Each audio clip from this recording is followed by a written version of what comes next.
શહેરની Urmi school, Nalanda school અને ડી.આર. અમીન સ્કૂલને એક સાથે બોમ્બથી ઉડાવી દેવાની ધમકીભર્યો ઈમેલ મળતા જ પોલીસ અને વહીવટીતંત્ર દોડતું થયું હતું.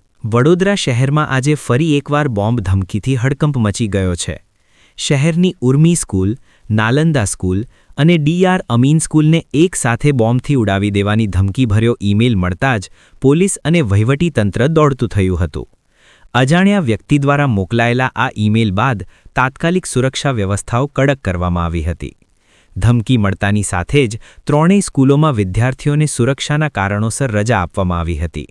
સ્કૂલ પરિસરમાંથી વિદ્યાર્થીઓને બહાર કાઢવામાં આવતા સ્કૂલો બહાર વાલીઓનો ભારે જમાવડો જોવા મળ્યો હતો.